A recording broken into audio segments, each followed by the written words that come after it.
मौसम से जुड़ी जानकारी और लाइव मौसम खबरों के लिए हमारे YouTube चैनल को सब्सक्राइब करें और बेल आइकॉन दबाकर हर अपडेट पर रखें नजर। नमस्ते दोस्तों, स्काई मैट वेदर में आपका बहुत बहुत स्वागत है। मेरा नाम महेश पलावत है।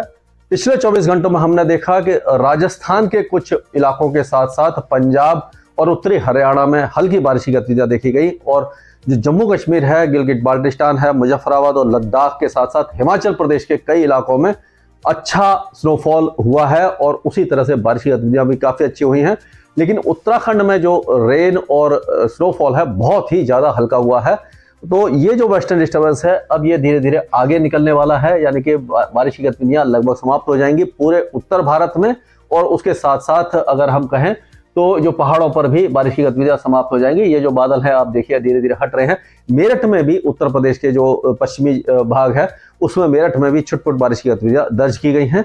और अभी हमने देखा कि जब वेस्टर्न डिस्टर्बेंस आया और बादल वगैरह छाए, हवाओं की जो दिशा बदली, उससे जो मिनिमम टेम्परेचर है जो 12.6 डिग्री तक गिर गए थे दिल्ली एनसीआर में, वो 15 डिग्री तक पहुंच गए। और वैसा ही पंजाब, हरियाणा और पश्चिमी उत्तर प्रदेश में देखने को मिला, यानी कि मिनिमम टेम्परेचर बढ़ जाते हैं जब भी वेस्टर्न डिस्टर्बेंस आता है। और वेस्टर्न डिस्टर्बेंस जाने के बाद वो गिरना शुरू हो जाते हैं। और अगर दक्षिण भारत में आप क्लाउड की स्थिति देखें, बादलों की स्थिति देखें, ये सफेद रंग के जो बादल हैं ये अंडमान और निकोबार द्वीप समूह के दक्षिण में हैं और ये धीरे धीरे आगे बढ़ रहे हैं इस इलाके में। लक्षद्वीप और दक्षिणी प्रायद्वीप में भी बादल काफी ज्यादा दिखाई दे रहे हैं, यानी कि लो प्रेशर एरिया जल्दी ही बनने वाला है साउथ अंडमान सी और south east bay of Bengal में। तो जो वेदर सिस्टम है वो इस तरह से है। वेस्टर्न डिस्टर्बेंस आगे निकल रहा है, एंटी साइक्लोन राजस्थान के ऊपर बना हुआ है।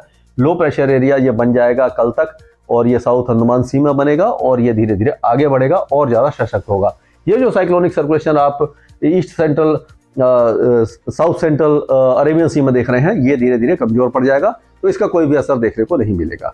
तो अगर हम उत्तर भारत से शुरुआत करें तो जैसे मैंने बताया कि बारिश की गतिविधियां लगभग समाप्त हो चुकी हैं। 19 नवंबर के आसपास एक नया पश्चिमी विक्षोभ जम्मू कश्मीर के आसपास पहुंचेगा और उसके प्रभाव से एक बार फिर स्नोफॉल और यानी बर्फबारी के साथ साथ बारिश की गतिविधियां गिलगित बाल्टिस्तान से लेकर के उत्तराखंड तक होगी। जम्मू कश्मीर, हिमाचल और लद्दाख में भी देखने को मिलेंगी।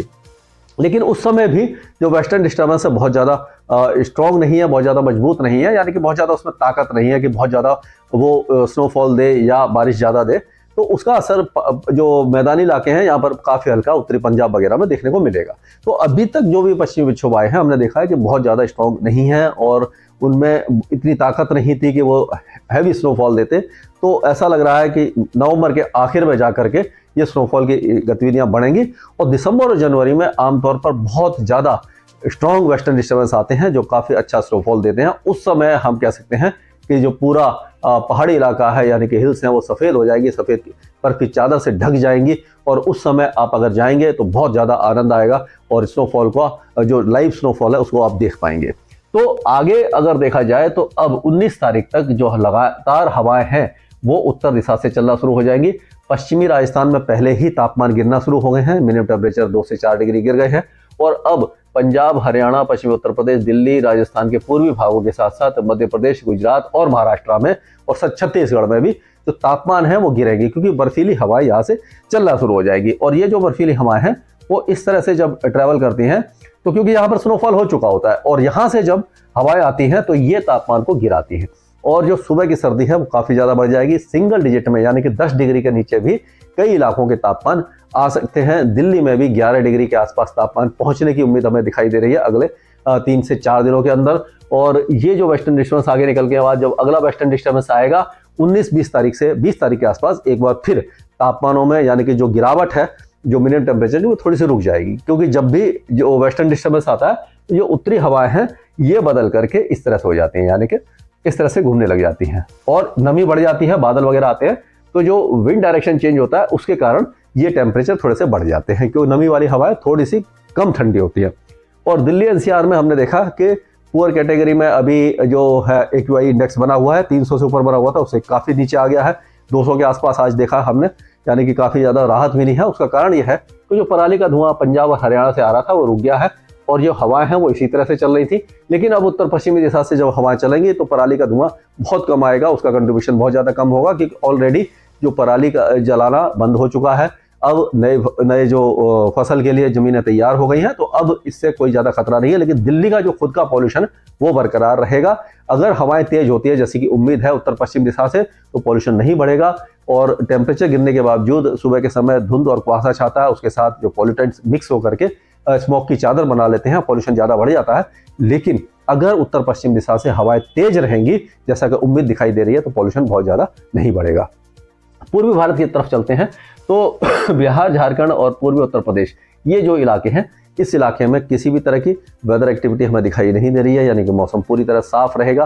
सुबह और शाम के समय हल्का धुंध और कुहासा छा सकता है, यानी कि आप कह सकते हैं कि जो लखनऊ, कानपुर से लेकर के जो मेरठ वगैरह में बारिश हुई थी, यानी अब वहाँ पर भी नहीं होगी। तो लखनऊ, कानपुर और यहाँ से उसके आगे जो गोरखपुर है और प्रयागराज, वाराणसी, भदोही, जौनपुर, रायबरेली, इन सारे इलाकों का आसमान साफ रहेगा, बादल नहीं छाएंगे, तेज धूप रहेगी दिन में और सुबह और शाम की हल्की सर्दी देखने को मिलेगी। उसी तरह से बिहार, झारखंड और पश्चिम बंगाल में, यानी कोंटई, डायमंड हार्बर, कलकत्ता, पुरुलिया से लेकर के जो कलिम्पोंग वगैरह है, दार्जिलिंग है, यहाँ तक कोई वेदर एक्टिविटी नहीं दिखाई दे रही है।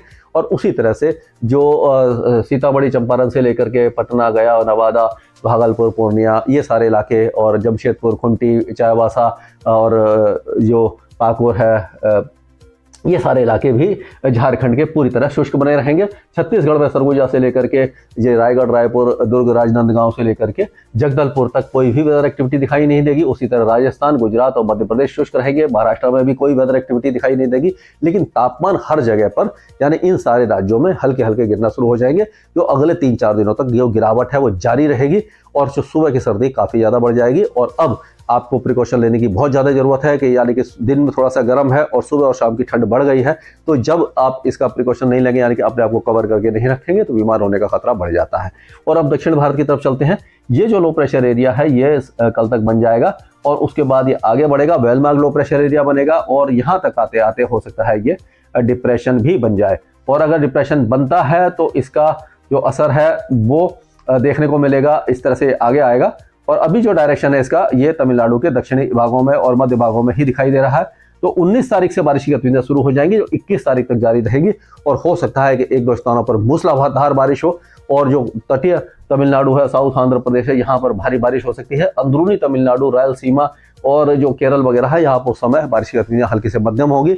अभी फिलहाल बारिश की गतिविधियां जो हो रही थी उसमें कमी आई है। हालांकि पिछले 24 घंटों में हम देखा केरल में भारी बारिश हुई है, तमिलनाडु में बारिश की गतिविधियां कम हो गई हैं। अब तमिलनाडु और केरल के साथ साथ रायलसीमा और साउथ आंध्र प्रदेश में भी बारिश की गतिविधियों में काफ़ी ज़्यादा कमी देखने को मिलेगी। लेकिन ये जो लो प्रेशर एरिया है ये अंडमान और निकोबार द्वीप समूह में अगले 2 दिनों के दौरान काफ़ी तेज मूसलाधार बारिश देगा। लक्षद्वीप में भी अगले 24 घंटों के दौरान तेज बारिश रह सकती है। उसके बाद यहाँ पर भी बारिश की गतिविधियों में काफ़ी ज़्यादा कमी आएगी। पूर्वोत्तर राज्य रह गए, तो पूर्वोत्तर राज्य की बात करें तो शुष्क हवाएं यहाँ से भी आ रही हैं, यहाँ से भी आ रही हैं, कोई भी नमी बंगाल की खाड़ी से नहीं आ रही। तो ये पूरा इलाका पूरी तरह शुष्क रहेगा और कोई भी हल्के फुल्के बादल छा सकते हैं। बारिश की गतिविधियां इस इलाके में बिल्कुल भी नहीं है। इसके आगे जो भी अपडेट होगा मैं लगातार आपको अपडेट करता रहूंगा स्काईमेट वेदर में। अभी के लिए इतना ही। मौसम से जुड़ी जानकारी और लाइव मौसम खबरों के लिए हमारे YouTube चैनल को सब्सक्राइब करें और बेल आइकॉन दबाकर हर अपडेट पर रखें नजर।